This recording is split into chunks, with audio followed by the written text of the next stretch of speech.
Dear friends, welcome to the fifth course in the Journalism and Mass Communication program dealing with an overview of Indian culture.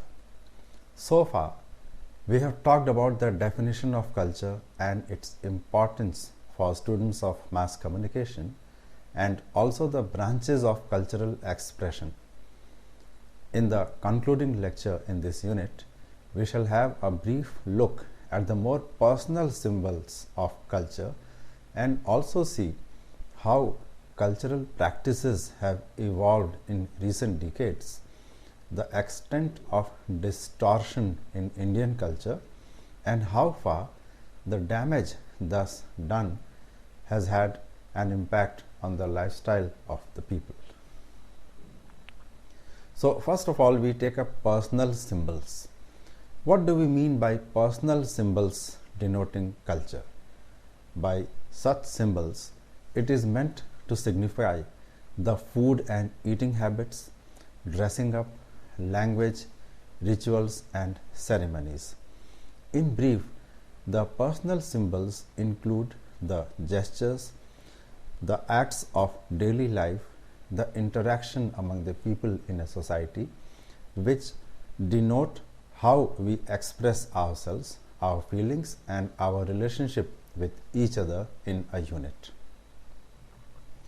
It is often said that India is such a multilingual, multi-ethnic, and multicultural nation that the language, food, and customs change every 50 kilometers. While it may sound a little exaggerated, it is also true that bigger states like Uttar Pradesh, Bihar, Andhra Pradesh, Gujarat, Tamil Nadu, Maharashtra, etc., there is a multiplicity of dialect, language, the way of preparing and eating food, and the local customs. Food is one sure way of getting an idea of the prevailing culture in a society and the way of life of a people.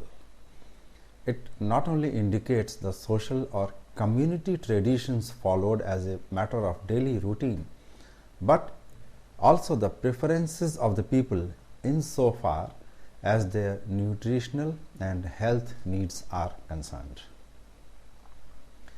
Indian food is by and large characterized by the extensive use of various spices, herbs, and other vegetables and sometimes fruits grown in India. The practice of vegetarianism is widespread in Indian society. Hindu beliefs and culture have played an influential role in the evolution of Indian cuisine. However, cuisine across India also evolved as a result of the subcontinent's large-scale cultural interactions with the Mongols and Britain, making it a unique blend of some various and typical cuisine. The spice trade between India and Europe is often cited as the main catalyst for Europe's age of discovery, as it is called. The colonial period introduced European cooking styles to India, adding to the flexibility and diversity of Indian cuisine. In fact, Indian cuisine has influenced cooking traditions across the world, especially those from the Southeast Asia and the Caribbean nations. Indian cooking derives from a 5,000-year-old timeline during which culture has changed and evolved significantly over time, and the varying influences brought into the country by the various rulers and travelers. It has not lost its original identity, but it has become richer with the assimilation of the influences from outside. Now, let us have a look at the trends over a period of time. First of all, we go back to the period of 2000 BC and earlier. Most people believe that the origins of Indian history and therefore the cuisine are as old as mankind itself. The earlier formal civilization is the Mohenjo-daro and Harappan civilization, which is about 2000 BC. Most people believe that the Ayurvedic tradition of cooking, which is a complete holistic approach to cooking, evolved during this point in time. This lays the foundation of the concept that everything we eat affects both our body and mind. Therefore, food should be pure, grown from nature, and balanced. The core balance consists of balancing the 6 tastes: sweet, sour, salty, pungent, bitter, and astringent. In fact, these tastes relate to the attributes of essence and effect. Then there is the period of 1000 BC. At this point, we see the first movement of outsiders into the country, forming the origins of the Indus Valley civilization. The Mohenjo-daro people are believed to have been pushed to the southern part of the country, and the cuisine there is still largely vegetarian. The roots of Hinduism are shaped at this point. The Vedas, or the religious texts, are developed at this point, as is the Mahabharata. The caste system is developed at this point of time, dividing food habits of people broadly by caste. For example, the Brahmins for the most part were vegetarians, while the Kshatriyas, the fighting clan, were mostly non-vegetarian. In 600 BC, we see the emergence of Buddhism and Jainism. The latter of this has a marked influence on the cuisine in some parts of the country. Jains were strong believers in non-violence, and traditional Jain cuisine, apart from being cooked without meat, was also cooked without onion and garlic. During 400 BC, parts of India were ruled by the Emperor Alexander the Great in the 326 BC period. But generally, this period was a time of the Mauryan dynasty elsewhere in India. In this dynasty, especially King Ashok was responsible for the further development of Buddhism. It also saw the development of Buddhism outside India, which meant people-to-people interactions. Surely some exchanges would have involved food also during this time.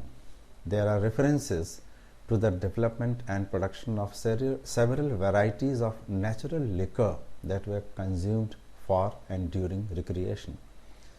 The Mauryan economy was also agriculture driven, which resulted in the base of all the grain based cuisine in India. Up to AD 1200, it was the period of several North Indian dynasties, including the Gupta dynasty, which was noted for its love of arts, and there were several visiting travelers during this time. This was also known as the Golden Age of Indian civilization. There were several travelers who visited India and carried with them knowledge and products like tea and spices. In the south of India, notable dynasties included the Hoysala dynasty, but from a culinary perspective, there are still no significant external influences brought into the country. The period of 1200 to 1500 AD was marked by Muslim invasions and the first entry of several foreign invaders into India. Vasco da Gama arrived in India in 1248 to explore opportunities for trade, which later resulted in colonization of parts of India by the Portuguese.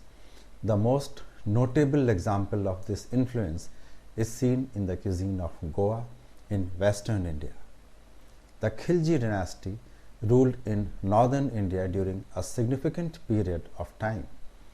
An interesting travelogue of this period is provided by Ibn Battuta, a Moroccan traveler in the court of Muhammad bin Tughlaq. In one instance, he describes a meal served to him where he outlines the use of ghee, yogurt, pickles, and also that it comprised several courses including a milk-based dessert. The 1500 to 1800 AD period is the period of the Mughal Empire and the emergence of the now called Mughlai cuisine that the people now associate with India. It includes the addition of several seasonings like saffron, the addition of nuts, and cooking in the dum, or a sealed pot, which is a method of cooking. In the south of India, there was the Sultan dynasty in Hyderabad, where similar influences permeated into the region. There is a continuation of other European influences in parts of South India, such as Kerala, where you see the beginning of the Syrian Christian cuisine. 1800 to 1947 AD was the period of the British rule in India and the love affair of the English people with Indian food. This generally was hardly a glorified period in Indian history, but the British loved the general elaborate way of eating among Indians and adapted several of the food choices to their taste and developed the curry as a simple spice to help them cook Indian food. This period resulted in the emergence of the Anglo-Indian cuisine and the emergence of certain Raj traditions like that of high tea, which is an elaborate late afternoon meal served with tea. 1947 AD is marked by the beginning of the post-independence period, which changed Indian cuisine to subcontinental cuisine, since the Indian land mass was divided into several countries, most notably Pakistan and Bangladesh later on, that inherited the following ancient Indian history that has today developed into India's culinary tradition. So let's have a quick look at the antiquity of Indian food. In Vedic times, a normal diet consisted of fruit, vegetables, meat, grain, dairy products, and honey. Over time, some segments of the population embraced vegetarianism. This was facilitated by the advent of Buddhism and a cooperative climate where a variety of fruits, vegetables, and grains could easily be grown throughout the year. A food classification system that categorized any food item as sattvic, rajasic, or tamasic developed in Ayurveda. In this period, vegetarianism also flourished throughout India. Beef eating was prohibited, which has become a long-standing feature in Hinduism and India. In the Middle Ages, it was the period of several North Indian dynasties, including the Gupta dynasty. Later, India saw the period of Muslim invasions where non-vegetarians like Hindus, Buddhists, and Jains of India converted into non-vegetarianism to some extent.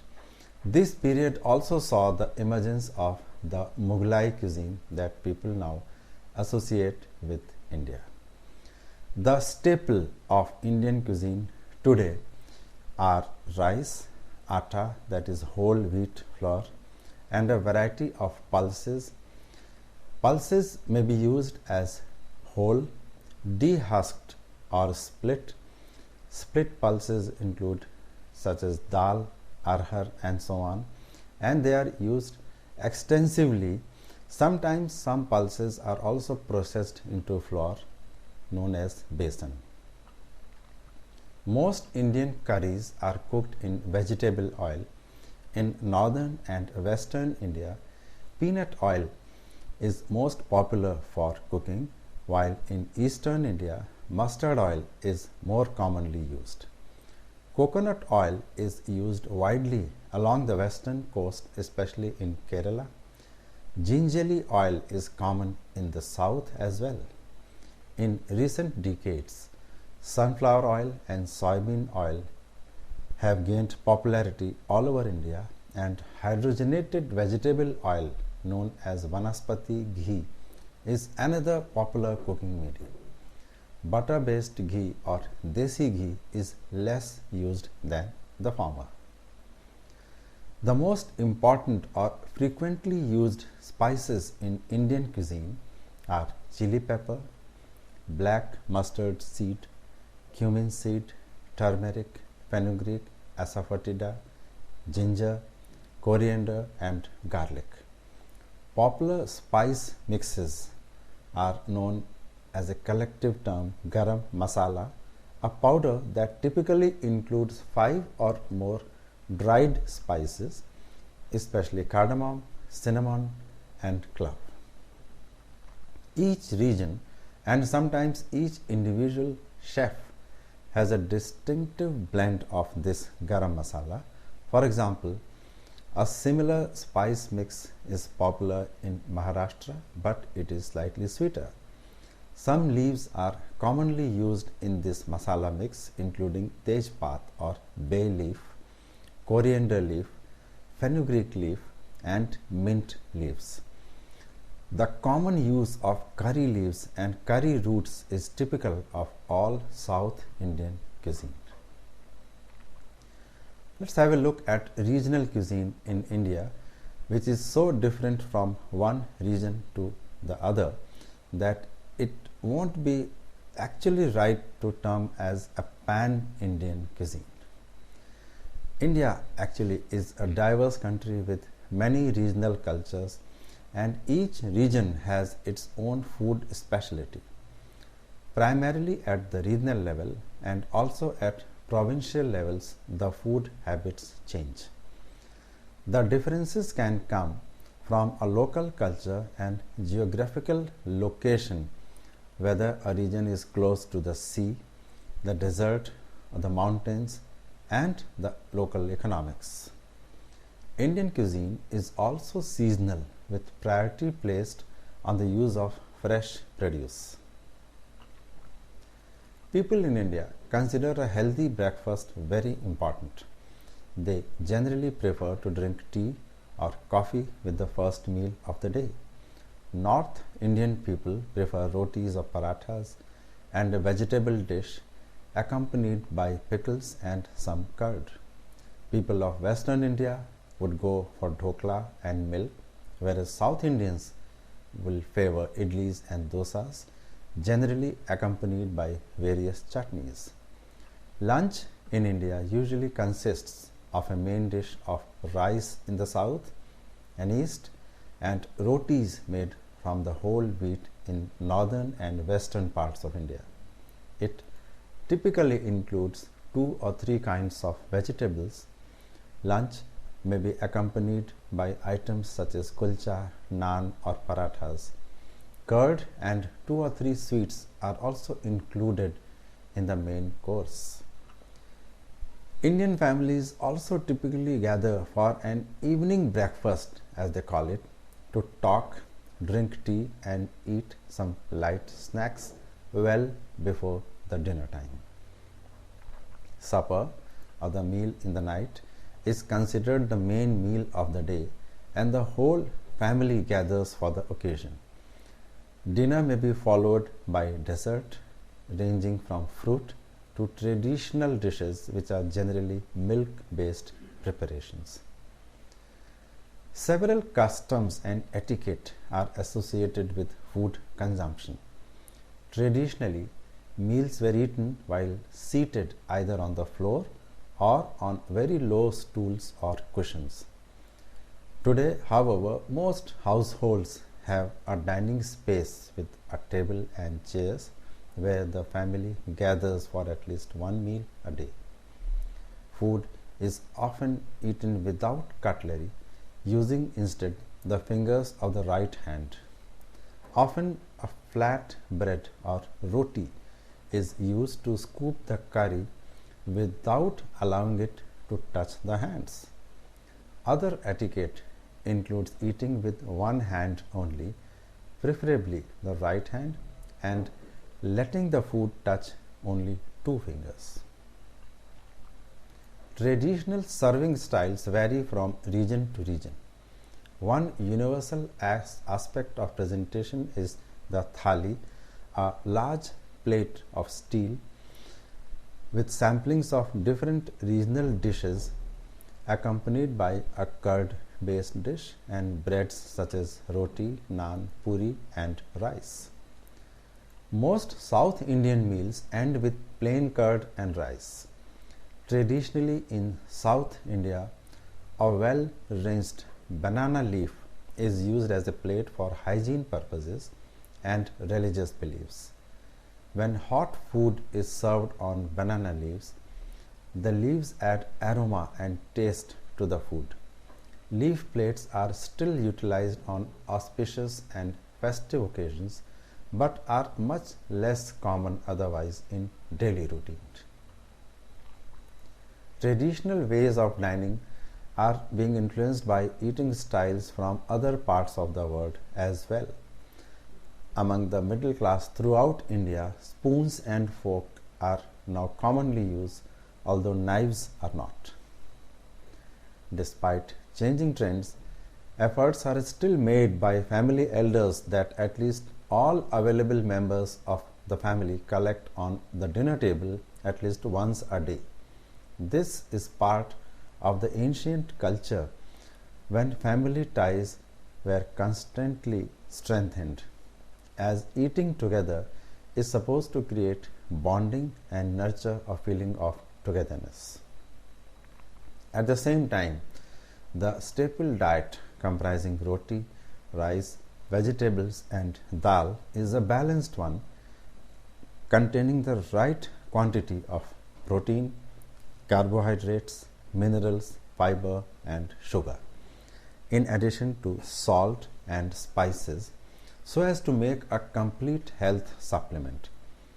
Vegetarianism also is supposed to be a cultural trait rather than a religious one. Having a feast, likewise, is part of all Indian festivals and rituals. Eating properly and feeding guests and visitors is considered to be both a blessing and good fortune. After food and eating habits, let us have a look at the relationship between dressing habits and culture. Dressing habits actually are a reflection of one's culture, beliefs, values, attitudes, and lifestyle. The attire of the people keeps changing with the evolution of tastes, one's needs, and comforts as well. India has been known for its hand-woven textiles, richly embroidered fabrics, and authentic drapes in exclusive designs that have been prized by Western civilizations for centuries. Indian men and women have always loved to dress up in their traditional costumes, attires, and accessories during festivals and other occasions, which are an integral part of Indian life. Recently, Indian costumes have been successful in attracting the attention of the global market and also capturing a part of the global fashion designing market. Indian clothing has been influenced by diverse cultural influences since time immemorial. Historians believe that the saree dates back to the Indus Valley civilization, which flourished during 2800 to 1800 BC. Generally, it is believed to have originated from the northwestern part of India. Studies also show that the men's dhoti is a prototype of the saree, and both the sexes wore the former till the 14th century. The choli, or the women's blouse, is believed to have come into existence with the various European colonial powers that once occupied a major portion of the Indian subcontinent. The British did influence women's clothing to a great extent. Indian high society ladies started wearing long-sleeved blouses with frills, very similar to the Victorian era upper garment during the late 19th and early 20th centuries.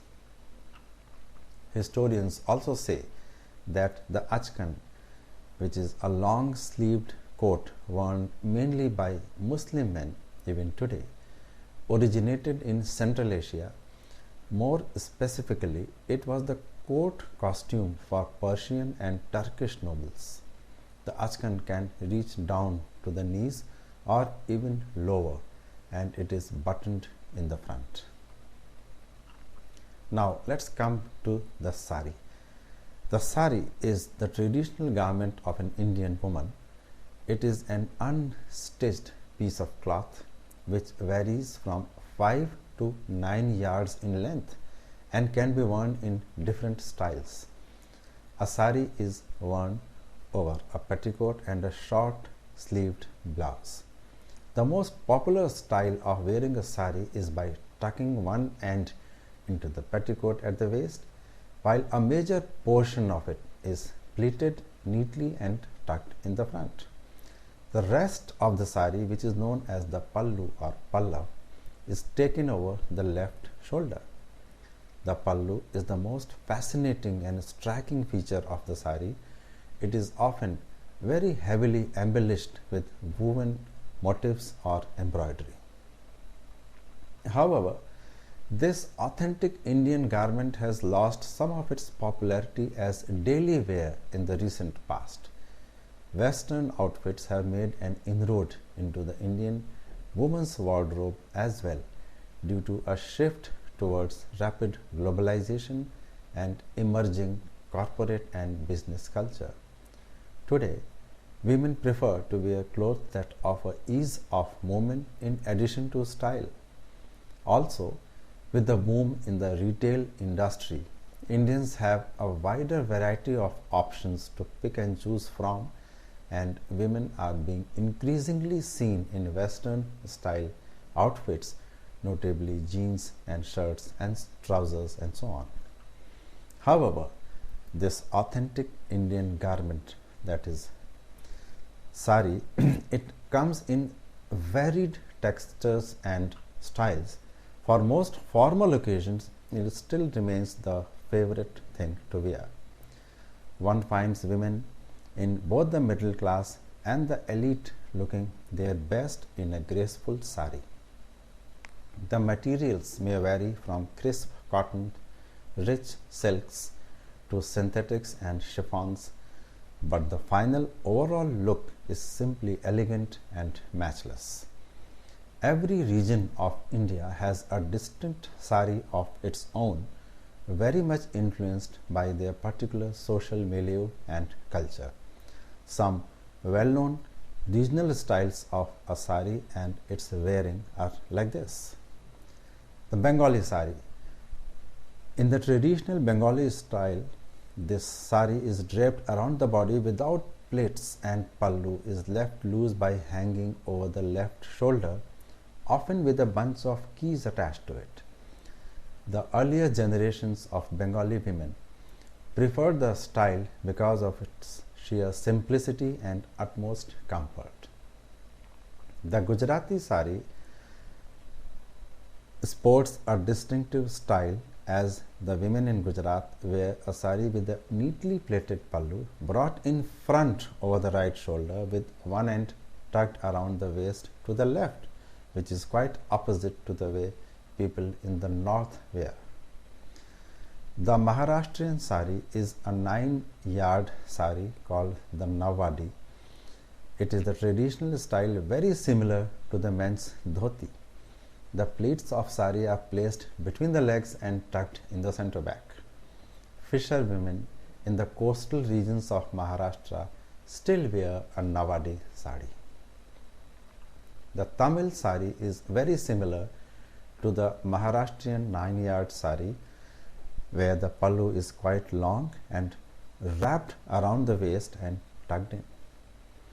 Some important varieties of saree in terms of design are the Banarsi saree, which are made of finely woven silk and have intricate designs done in golden thread or zari.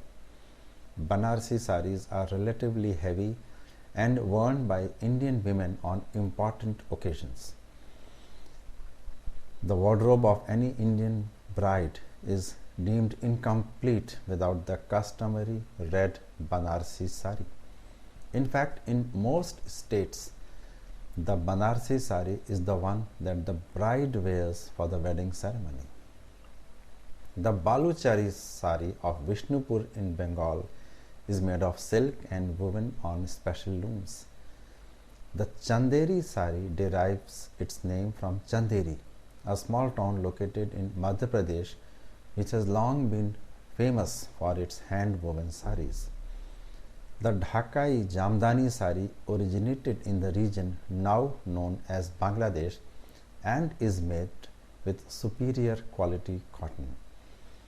Kantha saree comes from the small town of Bolpur in West Bengal, which is famous for producing sarees with Kantha embroidery. It is a style of embroidery that uses the simple running stitch. Dhone Khali or Begum Puri are other popular style of sarees made in handlooms in Bengal. Over the years, the distinctive patterns have merged as weavers have started experimenting with various combinations of design and yarn. So much so, it is often difficult to distinguish between the various styles unless one is an expert on texture and design. The Kanjivaram sarees are considered to be the most spectacular and exclusive silk sarees of India. The little town of Kanchipuram near Chennai in Tamil Nadu has been making such sarees for over 400 years. Mysore silk sarees of Karnataka are famous for their traditional designs and colors. The zari work on pallus and borders add to the sophistication and elegance of these sarees. The Maheshwari saree hails from Madhya Pradesh. It has a natural sophistication that is difficult to match. The specialty of this saree is its unique striped and checkered patterns on silk and cotton fabrics. Narayanpet, a small town in Andhra Pradesh, is a significant saree manufacturing center. These sarees come in both silk and cotton and are well known for their gorgeous zari borders with rudraksh, which is a special type of fruit reproduced as motifs. Pochampally, located in Andhra Pradesh, is famous for its rich sarees both in cotton and silk, incorporating traditional tie and dye weaves. Pathani saree in Maharashtra is a hand-woven silk saree which comes with an ornamented pallu with zari work and is considered to be a collector's item. Tat is the traditional saree of Bengali women, which is hand-woven in various districts of West Bengal. Similarly, Shantipuri, a small town situated in the Nadia district of West Bengal, is famed for its cotton sarees. Tangail is a district in what is known today as Bangladesh. The traditional Tangail sarees have borders with a lotus or lamp pattern. Venkatgiri is a small town in the Nellore district of Andhra Pradesh, which is known for its fine cotton sarees which go by the same name. It is considered to be a perfect wear for the Indian summer. Besides the sari, the other costumes for women include a salwar kameez. It is the outfit most commonly worn by Indian women and is second in line only after the sari. The outfit is probably born out of Islamic influence, especially that of Arabic and Persian cultures. Women all over the country prefer this dress mainly because of the comfort and ease of movement that it offers, besides near zero maintenance. Then there is the ghagra or lehenga choli. A ghagra or a lehenga is a long gathered gypsy style skirt with dazzling embroidery or mirror work, and it comes in vibrant colors. It is considered a must wear by brides on their wedding day. Dressier versions of the ghagra are teamed with chunky silver jewelry during festivals and other important occasions. Some regional costumes in India include the mekhala chadar, which is the traditional attire of women of Assam, the Kerala saree, which during the festival of Onam in Kerala is worn by women there. It is a two-piece garment very similar to a saree with a blouse. It is worn in the same fashion as a saree but without pleats in the front. Firan. The people in the state of Jammu and Kashmir wear a traditional beautiful long-sleeved tunic known as the firan. Firans are generally made of woolen fabric to keep the wearer warm during the severe winters of the valley. Interestingly, a firan is unisex in nature and worn by all sections of the society. Then there are some tribal costumes. In fact, the Northeast happens to be one of the most diverse and culturally vibrant regions of India. It comprises the 7 beautiful states, more popularly called the Seven Sisters, inhabited by as many as 166 different tribes pursuing their unique lifestyles. Then the Bhils, residing in the southwestern part of Rajasthan, are one of the oldest tribes in India. The dry and arid weather of this region has had a high influence on the clothing habits of the people of this region. Men are usually comfortable in a loincloth and embroidered waistcoats coupled with turbans and traditional Rajasthani shoes curled up at the toes. Bhil women wear a single stretch of cloth that is tucked around the waist, while the rest is used to cover the head. Wearing a blouse among the Bhils is a status symbol, and only married women are expected to wear one. A variety of jewelry ranging from beaded chokers, colorful bangles, nose rings, and an ornament suspended from the hair to the forehead are an essential part of the Bhil women's dress. The Warlis of Western Ghats, more popularly known as the Ghatis, are scattered over the coast of Maharashtra, Surat in Gujarat, and Daman. This tribe believes in minimal clothing, and men can be found in short dhotis and embroidered waistcoats. Warli women wear sarees that are short in length with a half-sleeved embroidered choli that is tied in a knot in the front. The Todas of the Nilgiris in Tamil Nadu in South India are a small population now faced with the threat of extinction. The men of this community wear a long, loose-flowing garment covering the entire body from shoulder to toe. This is usually in white with red and blue borders. The women also wear the same hand-woven garment except in the style of a sari. Their jewelry is restricted to silver, beads, and shells. The Santals of West Bengal, Bihar, and parts of Orissa are basically cultivators by occupation. Santhal outfits are again minimal, where men wear a lungi whereas women wear a short sari, usually without a blouse. But it is worn to fit their bodies snugly without getting undone even in the most trying of circumstances like working in the field and so on. Men's costumes in India are by and large restricted to Western wear such as trousers, shirts and formal suits. But when it comes to festivities, it is the ethnic pajama kurta or dhoti kurta which hold sway. Some traditional costumes of Indian men are like this. The dhoti. Dhoti remains the most traditional garment of the Indian male. It is a 6-yard long rectangular piece of unstitched cloth, usually white, which is wrapped around the waist and between the legs. The dhoti is ideal for the torrid summer of India. Its usage can be traced back to ancient times. Though Western outfits have replaced the dhoti over the years, yet it remains the chosen one for Indian festivals and weddings and also in the vast countryside in the north.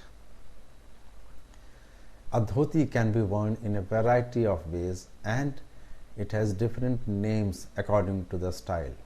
For example, it is called a dhoti in West Bengal, a veshti in Tamil Nadu and a pancha in Telugu. A dhoti is usually complemented with a kurta on top, but in southern parts of India, it is worn mostly with a shirt.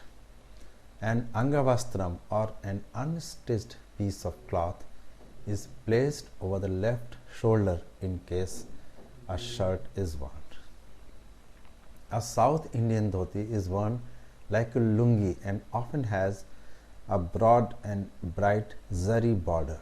A common sight in South India is that of men folding the dhoti up to the knees for the purpose of comfort during their daily work, even in offices. In some parts of Maharashtra, men still wear the traditional dhoti, which is worn shorter than the ways Bengalis wear it. A white kurta and a cap known as the Nehru cap completes the look of the typical Maharashtrian man from the countryside.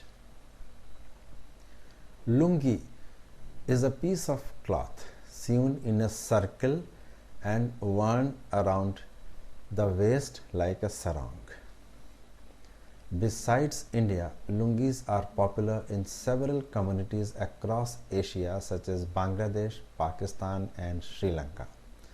The most common patterns of lungis are plain, checks or stripes.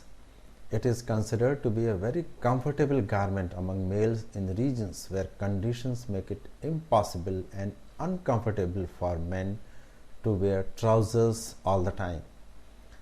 In Punjab, the lungi is also called a tehmat, which is made of extravagant silks in an endless variety of hues and shades. It is draped in a manner where the pleats fall in the front. Punjabi men wear this with a long kurta and an embroidered jacket and of course a colorful pagdi or a turban. Now we come to the cultural practices. In the daily lives of people and families, there are many gestures and symbols that are typically related to our ancient culture. These range from the form of greeting, typically namaste or namaskar, being the most common, to ram ram and adab, being used by people regardless of their religion. Similarly, bowing the head before a shrine is also a part of Indian culture, even though the person doing so may not belong to that religion to which the shrine represents. Then, when it comes to family occasions of celebration or mourning, there are many rituals and customs that cut across religious lines. Be it childbirth, birthday, marriage or a tragedy or a condolence, there are certain things that cut across communities. It is not uncommon to find that in case of a tragedy in a household, No food is cooked in the adjoining houses, and food is prepared and sent in from distant relatives as a matter of routine. Likewise, it is common among all communities to carry fruits, flowers, or homemade food material while visiting someone who is sick or is in hospital. It is also very common for people to carry fruits, flowers, or sweets when they visit somebody where a festivity has taken place, such as a marriage or a childbirth or some ceremony, and so on.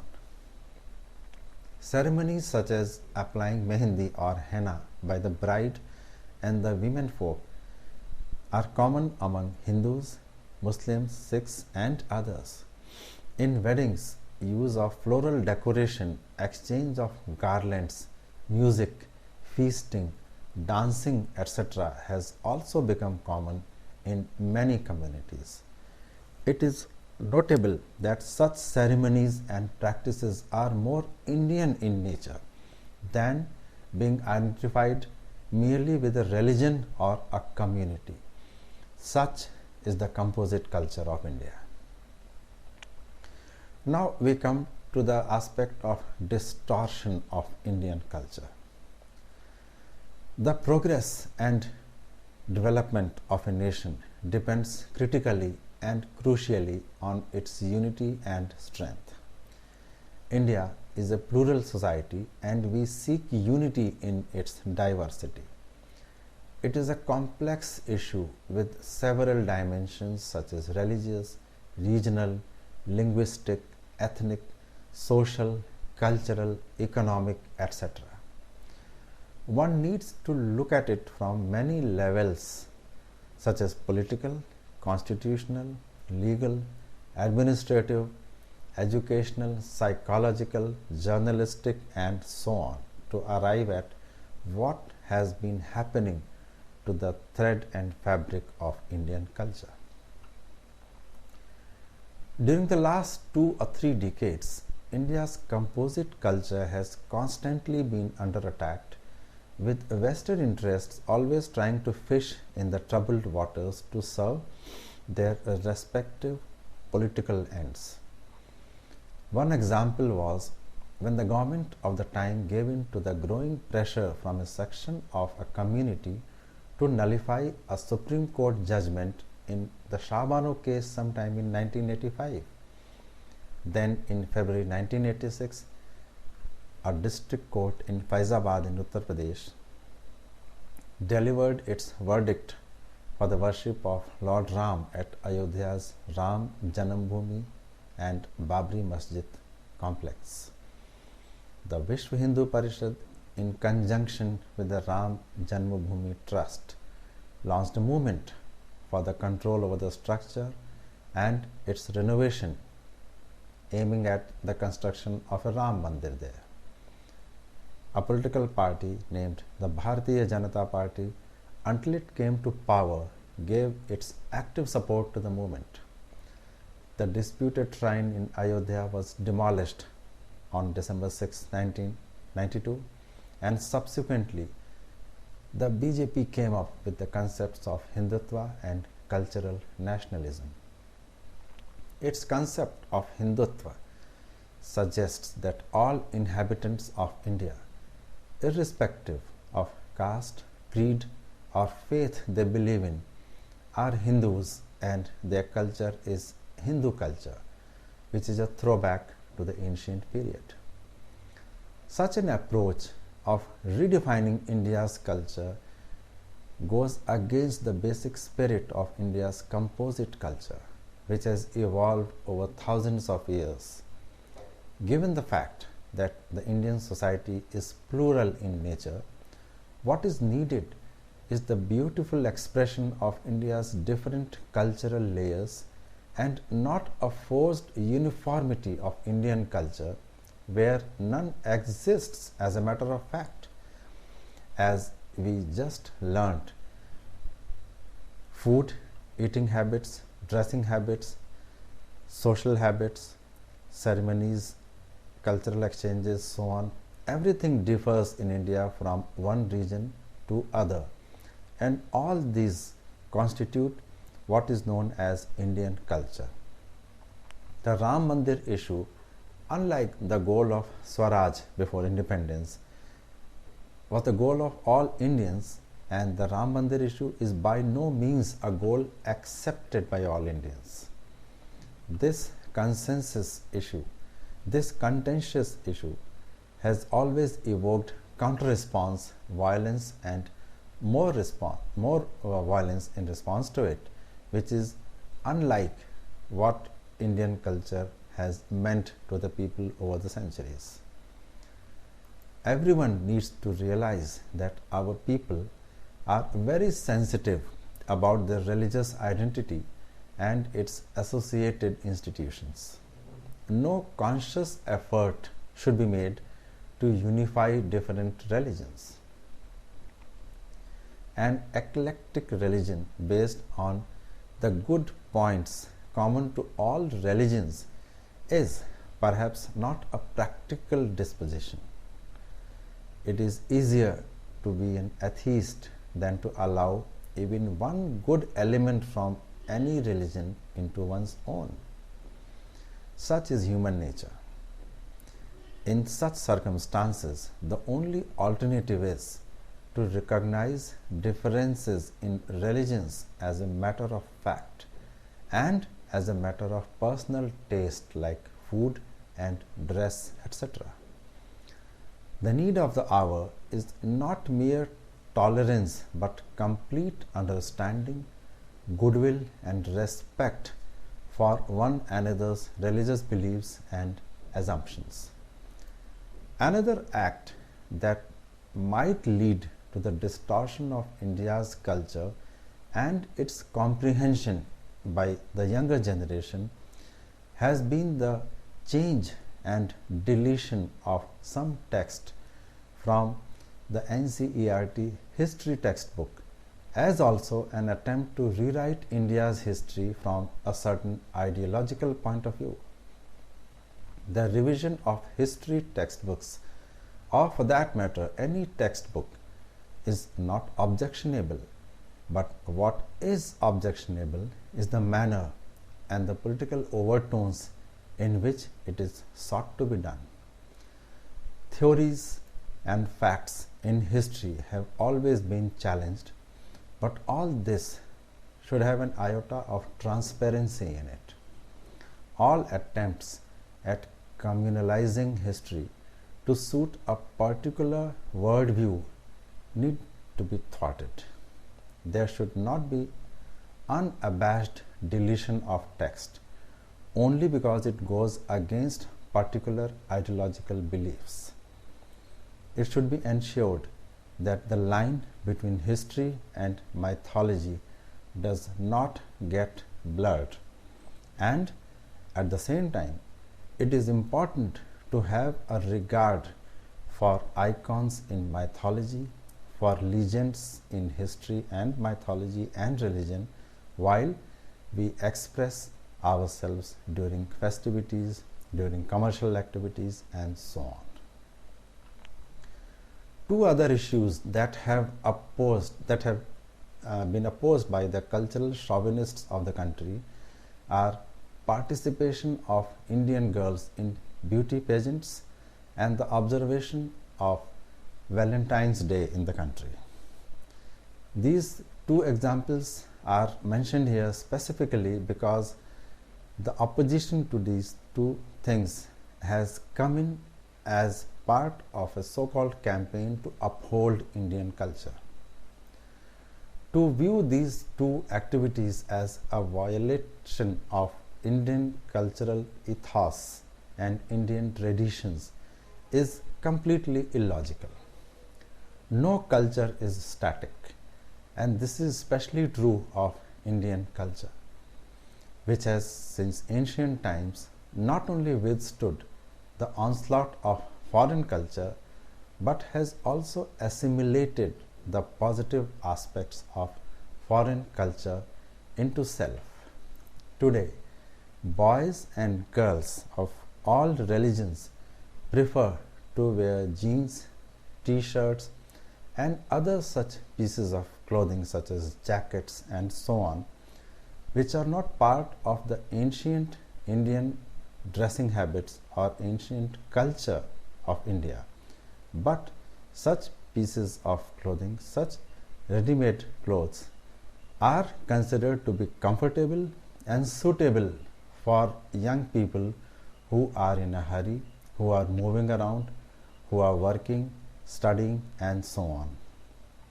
Similarly, beauty contests and participation of Indian girls in such programs, as also the observance of the Valentine's Day celebrations by the people, should be seen in this perspective. Indian culture has always accepted new ideas without losing its pristine identity. The imposition of a dress code, for example, especially forcing the women in Kashmir to wear a veil or a burqa by the Islamic fundamentalists, is yet another example of India's cultural distortion. The dress and assumptions with regard to it have evolved over thousands of years. No one, therefore, should be allowed to dictate at gunpoint or with force or with some piece of law as to what one should wear, and this basically is an infringement of an individual's freedom to dress up as he or she likes. Similarly, in many provinces, in many cities and states across India, we often see people going around in clothing that may be considered unsuitable by some, but it does not evoke any kind of reaction among the society at large. So, once again, we come to the point that dressing up or eating or personal habits are more dictated by what one feels comfortable in and what suits our current lifestyle. Indian culture, as we just said, is not so weak that it will suffer when some people decide to behave the way they like to. With this, we come to an end of the unit on the overview of Indian culture. In the previous lectures, we learnt that India has a composite culture with multilingual, multi-religious and multi-ethnic segments. While the country has a rich tradition of sculpture, music, dance, performing arts, theatre and films, our people have a wide variety of eating and food habits, dressing habits, customs and rituals. Over the years, there have been several attempts by various forces to distort Indian culture, and it is only a sign of our maturity as a nation, as a people, that all such attempts have been thwarted and our culture not only grows stronger than ever, but it is referred to as close to being ideal by the Western societies. In our next discussion, we will take up a new chapter in our studies in mass communication. Till then, thank you and my best wishes.